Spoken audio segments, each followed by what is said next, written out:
ओम परमात्मने नमः। मेरे प्रिय बंधु, आज हम लोग चर्चा करने वाले हैं कि निंदा चुगली बुराई करने वालों का क्या हाल होता है। ये समझने का प्रयास करिए। हमने पिछले वीडियो में चर्चा किया था कि निंदा चुगली बुराई यदि हमारी हो रही है तो हमें किस तरीके से पेश आना चाहिए अगले व्यक्ति से, परंतु आज का हमारा चर्चा होने वाला है कि हमें तो जिस तरीके से पेश आना चाहिए, आना ही चाहिए। जो निंदा चुगली बुराई कर रहे हैं उनकी हालत क्या होने वाली है, उनकी दशा क्या होने वाली है, वो किस क्षेत्र में जाने वाले हैं मेरे प्रिय बंधु निंदा चुगली बुराई करके।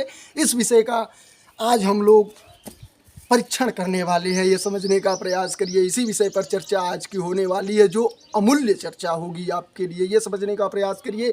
एक कहानी के माध्यम से हम लोग समझने का प्रयास करेंगे कि निंदक के साथ क्या होता है, निंदक की हालत क्या हो जाती है मेरे प्रिय बंधु। निंदा चुगली करने वालों का ऐसा क्या हो जाता है उनके साथ कि वो आने वाले समय में कहाँ पहुँचने वाले हैं, वो अपने जीवन में कितना प्रगति कर सकते हैं जो निंदक हैं। ये आज की चर्चा हम लोगों की होने वाली है। तो एक मेरे प्रिय बंधु कहानी के माध्यम से आज का ये दृष्टांत हम लोग लेते हैं। ये कहानी हम लोगों के शास्त्रों में आया हुआ है, पुराणों में आया हुआ है मेरे प्रिय बंधु, वेदों में आया हुआ है। ये समझने का प्रयास करिए। एक महान प्रतापी यशस्वी धार्मिक राजा हुआ करते थे। ये समझने का प्रयास करिए। धार्मिक राजा जिसे कहा जा सकता है, उन्होंने एक बार ब्रह्म भोज की आयोजन किया। ब्रह्म भोज अर्थात ब्राह्मणों को भोजन कराना। श्रेष्ठ यथार्थ श्रेष्ठ ब्राह्मण वहाँ पर उपस्थित हुए। हजारों की संख्या में वहाँ पर ब्राह्मण आए भोजन ग्रहण करने के लिए। भोजन पकाया गया मेरे प्रिय बंधु। भोजन पकते हुए सब कुछ पक गया। खीर बन रहा था। खीर बनते हुए थोड़ा सा विलम्ब है और यहाँ पर ब्राह्मणों को बिठाया जा रहा है आसन पर कि आप लोग आदरणीय बैठिए, आप लोगों के लिए भोजन परोसा जाएगा। सभी भोजन परोस दिया गया। सब लोग खाना प्रारंभ कर दिए, परंतु अभी खीर बन ही रही है, बनकर वो कटोरे में आने वाली है सभी के लिए। तभी एक घटना वहाँ पर घटती है। क्या घटना घटती है वहाँ पर? घटना घटती है मेरे प्रिय बंधु की एक पंछी जिसे बाज कहा जा सकता है, वो एक जहरीले सर्प को लेकर आकाश मार्ग से गमन कर रहा है। वो जा रहा है अपने जैसे कि पकड़कर अपने भोजन को, और वो जहरीला सर्प मरते मरते उस पंछी को काटने के लिए अपना जहर उगलता है, और वो जहर सीधा मेरे प्रिय बंधु आकर उसी में गिरता है जहाँ खीर बन रहा है, उसी पात्र में गिरता है, और वो खीर विषैली हो जाती है। वो खीर मेरे प्रिय बंधु इतना विषैला हो जाता है कि उसे एक कौर खाने पर ही व्यक्ति का मौत हो जाएगा। वो खीर मेरे प्रिय बंधु यथार्थ श्रेष्ठ ब्राह्मणों को परोसा जाता है, और सभी ब्राह्मण वहीं पर तुरंत तत्काल मारे जाते हैं। हजारों ब्राह्मण मर गए। ब्रह्म हत्या का पाप चढ़ता है मेरे प्रिय बंधु। राजा विचलित हो जाते हैं, रुदन करने लगते हैं, रोना प्रारंभ करते हैं कि हमारा गलती ही नहीं है और ब्राह्मण मारे गए, और ब्राह्मण मारे गए इसका अर्थ ब्रह्म हत्या मेरे प्रिय बंधु। और ब्रह्म हत्या सबसे बड़ी हत्या हमारे शास्त्रों में कही गई है। उसका दंड मेरे प्रिय बंधु यमराज भी देने में घबरा उठते होंगे। ये समझने का प्रयास करिए। ब्रह्म हत्या वो चीज़ है। तो यहाँ पर मेरे प्रिय बंधु जब यमराज के पास ये सब लोग जाते हैं और कहते हैं हम मारे गए और इस पाप का भागी किसे माना जाएगा, कौन है इस पाप का भागी, किन्हें ब्रह्म हत्या का दंड दिया जाए, तो राजा को देखा जाता है। तो राजा तो मेरे प्रिय बंधु बिल्कुल निर्दोष है। वो बिल्कुल धार्मिक ब्राह्मणों को शुद्ध सात्विक तरीके से भोजन ग्रहण कराने के लिए वहाँ पर उपस्थित थे, सभी को बुलाए थे। तो राजा तो बिल्कुल निर्दोष, बनाने वाला भी निर्दोष। तो पता चला कि पंछी ले जा रहा था, और जो वहाँ पर सर्प था वो भी अपने बचाव में अपना विष उगला और वो जाकर उसमें गिरा। तो वो भी वहाँ पर पंछी, और वो लोगों को तो दंड दिया ही नहीं जा सकता, क्योंकि वो भोग योनियाँ है। जैसा कर्म किए वैसा ही उन्होंने योनि पाई, वैसा ही जन्म पाया, और पंछी कीड़े मकोड़े नाग जो भी बने वो बन गए मेरे प्रिय बंधु। तो उन्हें दंड नहीं दिया जा सकता। दंड सिर्फ मनुष्य को दिया जा सकता है, क्योंकि मनुष्य यहाँ पर मेरे प्रिय बंधु कर्म करने के लिए आते हैं। कर्म योनि इसे कहा जाता है, हमारा मनुष्य शरीर जो है, और वो लोग भोग योनि हैं। तो भोग योनि में दंड दिया नहीं जा सकता, और कर्म योनि में ऐसा कोई था ही नहीं जिसे दंड दिया जाए, क्योंकि सभी लोग शुद्ध सात्विक तरीके से ब्राह्मणों को सम्मान के साथ भोजन कराने के लिए वहाँ पर उपस्थित थे। ब्राह्मण हजारों मारे गए, ब्रह्म हत्या लगा। तो मेरे प्रिय बंधु यमराज ने सोचा कि अब किसे दंड दिया जाए, इतने ब्राह्मण मारे गए, ब्रह्म हत्या लगा, परंतु दंड देने के लिए कोई दिखाई ही नहीं दे रहा है। तो वहाँ पर मेरे प्रिय बंधु अब निंदक का खेल शुरू होता है, निंदा करने वाले सिस्टम का। सभी लोग जो यथा योग के राजा के आसपास के थे, सभी लोग जानते थे कि राजा ने बुलाया था और ब्राह्मण मारे गए। तो क्यों मारे गए? विष लेने के कारण मारे गए। वहाँ पर यमराज भगवान के पास जाते हैं, भगवान से कहते हैं कि प्रभु दंड किसे दिया जाए, क्योंकि ब्रह्म हत्या हुआ है, हजारों ब्राह्मण मारे गए हैं। तो भगवान ने कहा कुछ दिन रुको, दंड देने के लिए भी योग्य समय का इंतजार करो, दंड जरूर दिया जाएगा। मेरे प्रिय बंधु, महीने 2 महीने बाद कुछ ब्राह्मण फिर उसी राजा के पास आते हैं और बीच में ही आते हुए कुछ लोग, जैसे एक औरत थी, उन्हें देखती है और पूछती है कि कहाँ जा रहे हो ब्राह्मण देव। तो वो बोलते हैं, क्या कहते हैं, इस राजा के पास जा रहे हैं।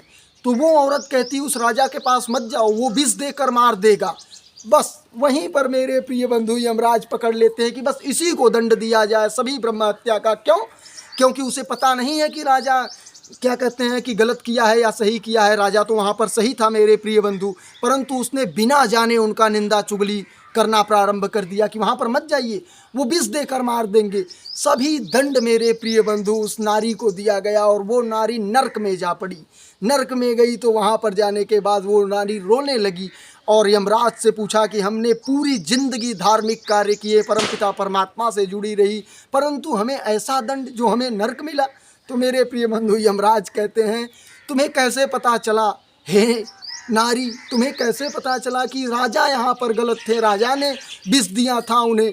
तो वो बोली कि हमें नहीं पता था। तो बोले क्यों निंदा चुगली करनी प्रारंभ कर दी बीच में? तुमने ब्राह्मणों से क्यों कहा कि वहाँ मत जाओ, वहाँ पर विष देकर राजा उन्हें मार देगा? तो मेरे प्रिय बंधु, यहाँ पर हमें शिक्षा क्या मिलती है? जानकारी के बिना सिर्फ निंदा चुगली बुराई करने वाले लोगों की क्या हालत हो जाती है। यहीं देश में मेरे प्रिय बंधु रहते हुए नरक की यातना भोगनी पड़ती है और यहाँ से जाने के बाद भी वहाँ पर नरक ही मिलेगा। और जब भी योनि मिलेगी, कीड़े मकोड़ों की योनि मिलेगी मेरे प्रिय बंधु। मनुष्य शरीर पाकर भी वो लोग ऐसा कर रहे हैं तो क्यों कर रहे हैं? ऐसा इसलिए कर रहे हैं कि जानकारी का अभाव, ज्ञान का अभाव। माता पिता कभी उन्हें ज्ञान और शिक्षा दे ही नहीं पाए, धार्मिक शिक्षा उनके जीवन में कभी अवतरित ही नहीं हुई, शास्त्रों का कभी अध्ययन ही नहीं किया, वेदों का कभी नाम ही नहीं सुना, रामायण और रामचंद्र जी के नाम से दूर भागते रहे, काम वासना में निरंतर लगे रहे। लड़का है तो लड़की के पीछे, लड़की है तो लड़के के पीछे और अन्य भोग साधनों के पीछे ऐसे भागे जैसे केकड़ा भागता है मेरे प्रिय बंधु अपनी मौत की तरफ, और पतंगा भागता है आग की तरफ मेरे प्रिय बंधु जल मरने के लिए। तो समझने का प्रयास करिए, निंदा का ये असर है कि हम लोग मेरे प्रिय बंधु बिना कुछ किए पूर्ण रूपेण धार्मिक होते हुए नरक में जा सकते हैं एक बार निंदा करने पर।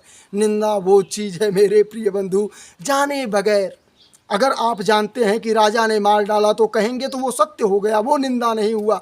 परंतु बिना जाने वो व्यक्ति कैसा है, वो व्यक्ति अच्छा है या गलत है, क्या कार्य कर रहा है, क्यों कार्य कर रहा है, ये बिना जाने उसकी निंदा करना प्रारंभ कर देंगे। क्यों? क्योंकि मानसिकता ऐसी बन गई, दादा परदादा सदैव से निंदा करते आ रहे हैं, तो वो डीएनए में आ चुका। और डीएनए में मेरे प्रिय बंधु जो चीज़ जा चुका वो तो फिर परमात्मा भी चाहे तो इंसान से बदल नहीं सकते, क्योंकि इंसान स्वतंत्र है। इंसान जो चाहे वो कर्म कर सकता है, उन्हें कोई नहीं रोकने वाला। कर्म उन्हें उसका फल जरूर अवश्य देगा, परंतु कर्म करने का सभी को अधिकार है इंसान में। परंतु जानवरों में मेरे प्रिय बंधु ये लोग भोग योनियाँ हैं, सिर्फ भोग करने के लिए आते हैं। तो ये रहा निंदा का प्रभाव मेरे प्रिय बंधु की पूरी जीवन सत्संग परमात्मा से जुड़े रहने के बावजूद बिना जाने निंदा चुगली बुराई करने पर नरक यातना भोगनी पड़ गई उस औरत को। और वो औरत मेरे प्रिय बंधु बाद में कीड़े मकोड़े का जन्म पाकर 84 लाख योनियों में भटकती भटकती ही रह गई। दोबारा मनुष्य का शरीर पाने में उन्हें कितने अरबों साल लग गए मेरे प्रिय बंधु, समझने का प्रयास करिए। इसलिए निंदा चुगली बुराई से जितना बच सकें उतना बचें। और कहने की बात ये है कि निंदा चुगली बुराई अगर आप जिसका कर रहे हैं उसका पाप आप अपने ऊपर चढ़ा रहे हैं। यहीं पर वो यमराज जी ने क्या कहा कि उसका पाप किसे दिया जाए? तो उसका पाप सब उसको दे दिया जाए जो निंदा चुगली किया। तो सभी ब्राह्मणों के हत्या का पाप उसी पर लग गया और वो सीधा नरक योनि में तत्काल पहुंची। तो मेरे प्रिय बंधु, जिसका निंदा हो रहा है उसका कुछ नहीं बिगड़ेगा, उसको कुछ प्रभाव ही नहीं है। प्रभाव किसको होगा मेरे प्रिय बंधु? जो निंदा कर रहा है, उसका भी जो पाप है वो अपने सर पर बटोर रहा है निंदा करके। और यदि आप उसी व्यक्ति का, पापी व्यक्ति को भी देखकर मेरे प्रिय बंधु अगर आप उसके लिए अच्छे शब्द कह रहे हैं तो उसका जो पुण्य है वो भी आप प्राप्त कर रहे हैं। ये समझने का प्रयास करिए। ये कर्म योग में बताया गया है। हमारे श्री कृष्ण जी ने गीता में बताया है, वेद में मेरे प्रिय बंधु कितनी बार आया कर्म योग के विषय में, हमारे शास्त्रों में कितनी बार आया कि मन, वचन और कर्म से जो कर्म हो रहे हैं सब कुछ का मेरे प्रिय बंधु हिसाब होगा। एक वाणी भी मेरे प्रिय बंधु इधर उधर भटकेगी नहीं, सब कुछ का हिसाब होने वाला है। क्या कहा था, क्यों कहा था, जाना था तुमने कि वो कैसा है, कैसा था, वो क्यों कह दिया ऐसा, चलो उसका भुगतान करो। भुगतान करने के लिए हजारों साल नरक में सड़ो और वहीं पर जाकर जीवन बिताओ। जैसे यहाँ पर काम वासना में 24 घंटे लगे रहें, वैसे वहाँ पर तुम्हें काम वासना में लगाते रहेंगे वो लोग मेरे प्रिय बंधु। तो मेरे प्रिय बंधु ये सब सत्य है, ये समझने का भूल ना करें कि ये सब होने वाला नहीं है। नरक भी यही धरती पर आपको मिल जाएगा और स्वर्ग भी यही धरती पर आपको मिल जाएगा।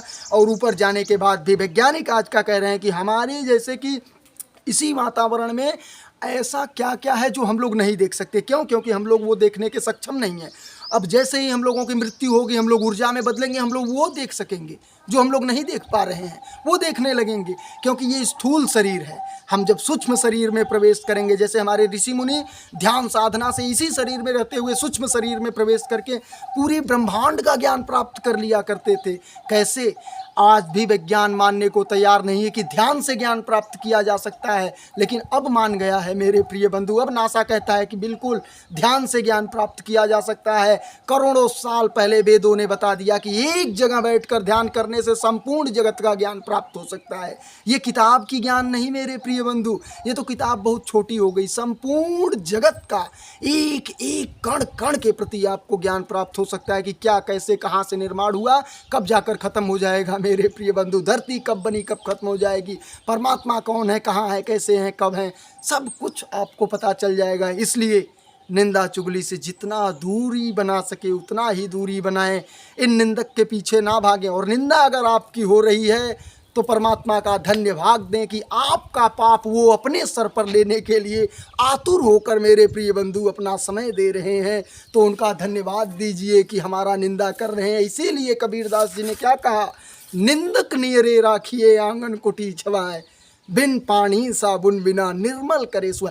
आप बिल्कुल निर्मल हो जाएंगे मेरे प्रिय बंधु। आपका पाप सभी वो अपने सर पर ले लेंगे, बिल्कुल पापी मनुष्य हो जाएंगे। देखेंगे उनका मुंह न देखने लायक रहेगा, न शरीर मेरे प्रिय बंधु कोई कार्य के लायक रहेगा। समझने का प्रयास करिए, सब कुछ आपका पाप जितना है वो अपने सर पर लेकर बिल्कुल नरक भोग में पहुंच जाएंगे निंदा करके। और आप बिल्कुल शुद्ध निर्मल हो जाएंगे बिना पानी बिना साबुन के, वो हमारे कबीरदास जी कह गए। तो इसीलिए हम कहते हैं कि निंदा से घबराने की आवश्यकता नहीं है। निंदा आपकी हो रही है तो आपके पापों को लेने के लिए वो निंदा कर रहे हैं। आपको निंदा करने की आवश्यकता नहीं है, निंदा चुगली बुराई करने की आवश्यकता नहीं है। किसी को अगर आप देख रहे हैं आगे बढ़ते हुए तो उससे निंदा और जलन करने की आवश्यकता नहीं है, उससे सीख लेने की आवश्यकता, अपने में सुधार करने की आवश्यकता। ये नहीं कि उससे जलने की आवश्यकता, उसकी निंदा चुगली बुराई करने की आवश्यकता, तब तो उसके पाप को हम लोग अपने सिर पर ले लेंगे। तो चलिए मेरे प्रिय बंधु, वीडियो को यहीं पर समाप्त करते हैं। परमपिता परमात्मा आपको सद्बुद्धि प्रदान करें। बहुत बहुत धन्यवाद आप सभी का। ओम परमात्मने नमः।